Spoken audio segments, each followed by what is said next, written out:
Hey Taurus, welcome to your 2020 Sidereal Astrology reading for Sidereal Astrology.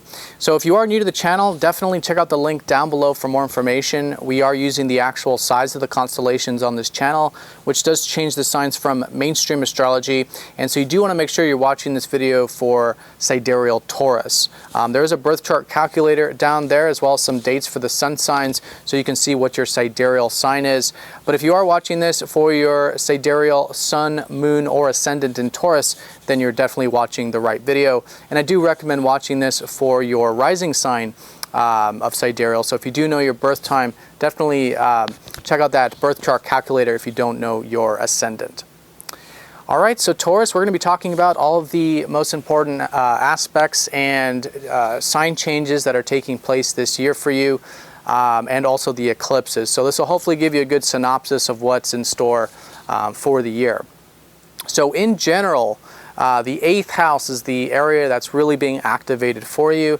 This is the area of our deeper life, which is for healing, which can be physical healing and also spiritual or emotional healing, the area of psychology. And on a more material level, it deals a lot with money that we borrow or that is shared, so shared resources, and any type of situations that we're kind of in bondage in. So what you have here is you have Saturn, who's actually already been transiting here for the past couple of years. You've likely started to take more seriously lately this area. Maybe some of you are, for example, maybe removing some debts or unhealthy loans or bondage situations on the material level. Maybe some of you on the relationship level, maybe freeing yourself from any codependent situations or anything like that. Maybe just generally doing more healing. Right? It's been a really good time to really buckle down and do the work with this stuff on a more serious level. Now the difference this year is that Jupiter's coming in here to expand upon it. So it's not just the more serious energy of Saturn this year. It's actually some more opportunistic and inspiring kind of energy actually. So wisdom likely coming in around this stuff. Really good time of learning about healing. Maybe some opportunities to get into more healthy, interdependent situations. I mean, the 8th house is fundamentally about, finding more balance back in their life regarding, power dynamics. So empowering yourself, really good year for that. Again, bringing more health and balance to your relationships. So there's healthy boundaries and that kind of a thing. So lots of opportunities for that. Also opportunities for intimacy. Deeper connections in your relationships, and maybe even, again, loans, debts, things like that. Again, do use your more Saturn grounded perspective, but there could be some opportunities in terms of borrowed money or other people wanting to give you money or inheritance, things like that with Jupiter transiting through here as well. Now on January, we do have a lunar eclipse in Gemini. This is your 2nd house. So on January 10th, it'll be a good time to do a status check with your resources. If there's been anything new that started 6 months prior to this in regards to your own self-reliance or your resources or self-worth, self-value, this stuff is starting to culminate in a sense. It's starting to shift, and so there could be some culmination. You'll see what's working, what isn't, and then for the remainder of the year, it's really good to further develop this resource area, because this is going to help balance out what's going on in a more deeper area for you with the 8th house. To balance that out, it's important we stay grounded.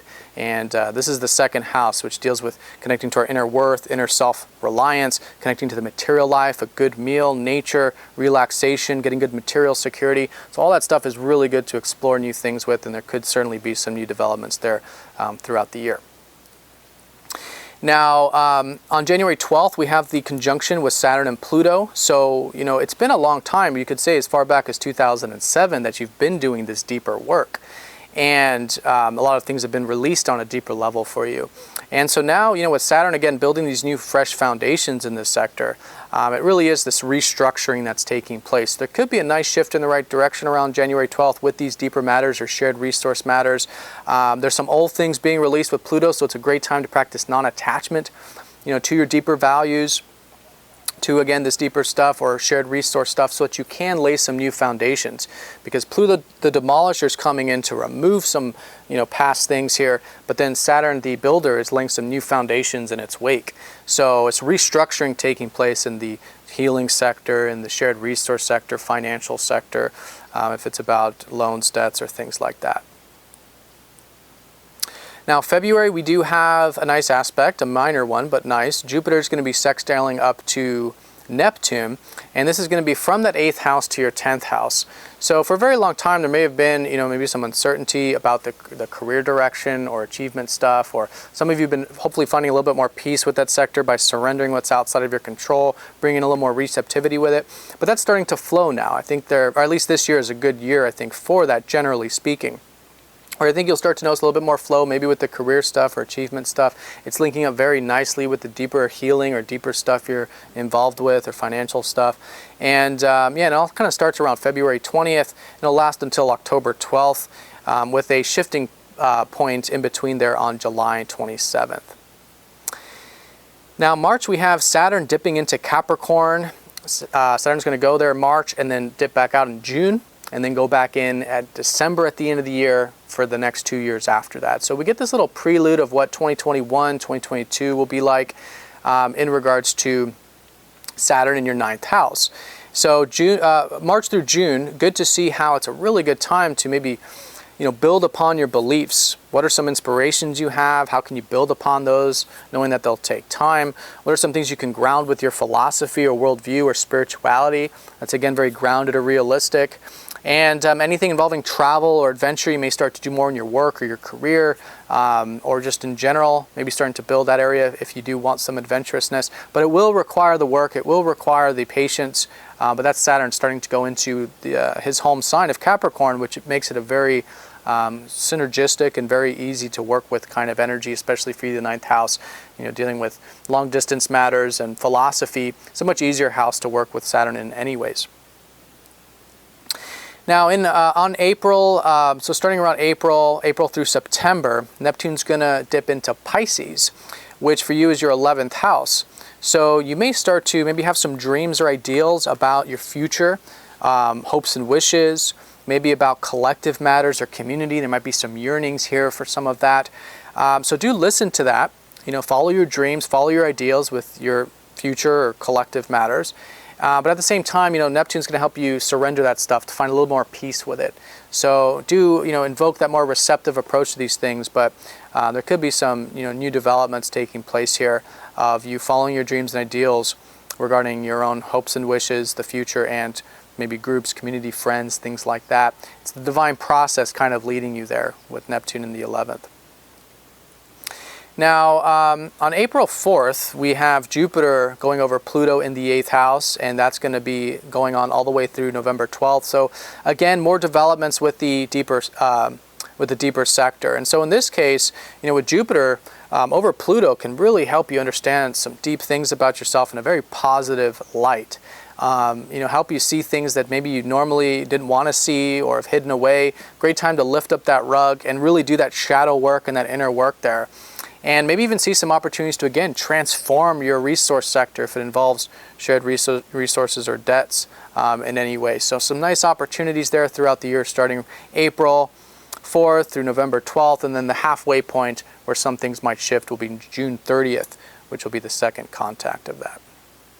Now, June, we have the solar eclipse in Gemini, total solar eclipse. This is your 2nd house of resources. Like I said, there'll be a lot of developments here with the income you derive, your own personal finances maybe, and your self-reliance. And so maybe a new beginning here. Now, do be flexible around even the month and a half leading up to this, because your ruler Venus is going to be retrograde before this, and then Mercury will be retrograde after it. So around this time, just be very flexible with what new is starting, maybe with your resources, but still nonetheless the second half of the year, great to develop that.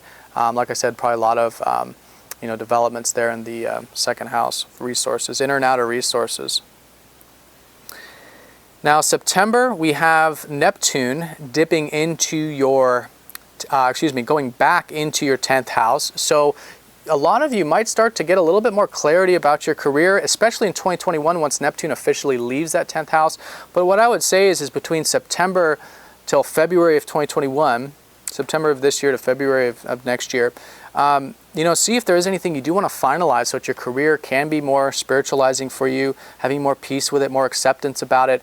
But by the time Neptune leaves here, there probably will be a little bit more clarity in regards to your achievement life, your career life, and kind of seeing that everything's kind of divinely guided you along the journey there, and you're exactly where you're meant to be in regards to career and achievement and such. All right, then in November we have the lunar eclipse, which will be in your sign. It'll be now the eclipses shifting sign going into Taurus and Ophiuchus and Scorpio. So in this case, really good time around November 30th to do a status check with who you are.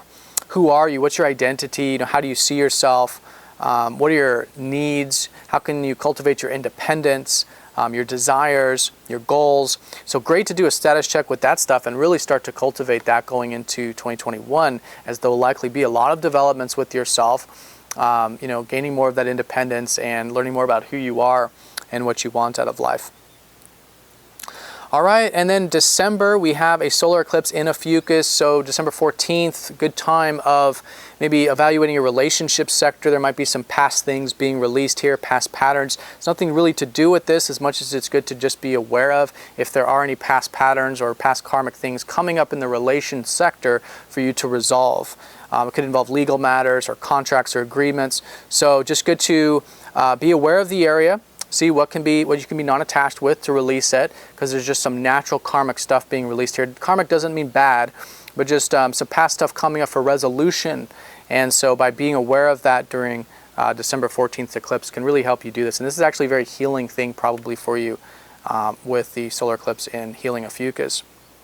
Now the last thing is Jupiter will be going over Saturn on December 21st. So this final conjunction, like I said, the yin-yang Saturn-Jupiter combination here, and they're going to conjoin at the end of the year. So really good developments for finalizing things at the end of this year involving the deeper sector: healing, transformation, self-empowerment, healthy dependency, healthy finances, and it deals with relying on others or debts. Really good year for this, and again, maybe some opportunities that Jupiter can help solidify with Saturn regarding these things. All right, so Taurus, I hope you have a fantastic 2020. This video does come with a 20% discount on personal readings, so if you would like a live Skype session or a MP3 reading, be sure to check out that link for a 20% discount. But I wish you all the very best. I hope you have an awesome year, and I'll see you all in the next daily video. Take care.